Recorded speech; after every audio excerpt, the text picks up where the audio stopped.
ચૂંટણીના પરિણામ બાદ રૂપાણીનો મોટો ધડાકો, જેમાં એમને કહ્યું કે ગુજરાતના ભાજપ પ્રમુખને આવું કંઈ કહેવાની જરૂર જ ન હતી. મહત્વપૂર્ણ રાજ્યમાંથી એક રાજ્ય પંજાબ કે જેમાં સમ ખાવા માટે એક બેઠક પણ નથી મળી ભાજપને, જ્યારે કોંગ્રેસને 7 અને કેજરીવાલ કે જેને ભ્રષ્ટાચારમાં ધરપકડ કરાઈ છે એની પાર્ટી આમ આદમી પાર્ટીને પણ 3 બેઠકો મળી છે.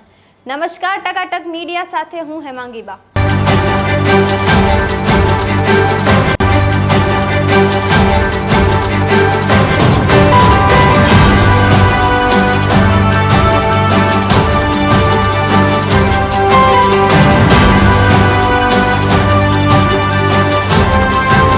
દેશની ચૂંટણીમાં મહત્વપૂર્ણ રાજ્યમાંથી એક રાજ્ય એટલે કે પંજાબમાં ભાજપને એક પણ સીટ મળી નથી, જ્યારે કોંગ્રેસને 7 સીટો મળી છે અને કેજરીવાલની પાર્ટી એટલે કે આમ આદમી પાર્ટીને પણ 3 સીટો મળી છે. આ વિષયમાં ગુજરાતના પૂર્વ મુખ્યમંત્રી વિજયભાઈ રૂપાણીને પૂછવામાં આવ્યું હતું, ત્યારે એમને કહ્યું કે ખેડૂતોમાં રોષ અને આંદોલન પહેલાથી જ ચાલતા હતા અને ભાજપ માટે ત્યાં સીટ મેળવવી મુશ્કેલ જ હતી અને અમુક ગામડાઓમાં તો ખેડૂતો ભાજપને પ્રવેશવા પણ ન દેતા હતા, જેથી પંજાબમાં એક પણ સીટ ભાજપને નથી મળી.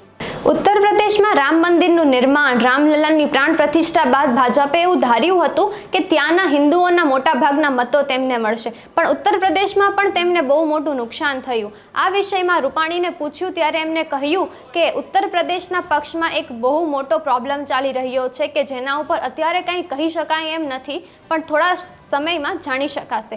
અને સાથે જ ગુજરાતમાં પણ એમને ક્લીન ચીટ ના મળી, જ્યારે ગુજરાત જેવા રાજ્યોમાં નરેન્દ્ર મોદી માટે 1 સીટ અને બીજા રાજ્યોની 10 સીટ સમાન કહેવાય, ત્યારે આ વખતે ગુજરાતમાં પણ 1 સીટ નરેન્દ્ર મોદીએ ગુમાવી છે.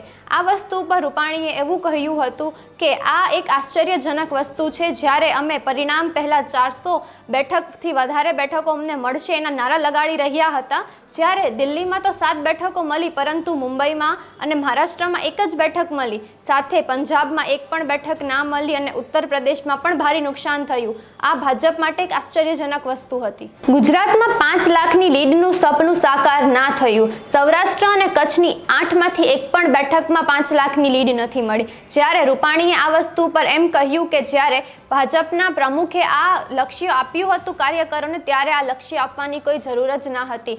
5 લાખની લીડ આટલું ઊંચું લક્ષ્ય આપે તો વાસ્તવિક સાથે આની સરખામણી તો થવાની જ હતી. ત્યારે હવે જોવાનું એ છે કે ભાજપ અગાઉના 5 વર્ષની અંદર જેટલું પણ નુકસાન થયું છે, જેટલી પણ બેઠકો એમને ગુમાવી છે, એ બધી જ બેઠકો 5 વર્ષ બાદ એમને પાછી મળશે કે આના કરતાં પણ ખરાબ પરિણામો આગલી ચૂંટણીમાં આવવાના છે. આવી જ ટકાટક ન્યૂઝ માટે જોડાઈ રહો ટકાટક મીડિયા સાથે. નમસ્કાર.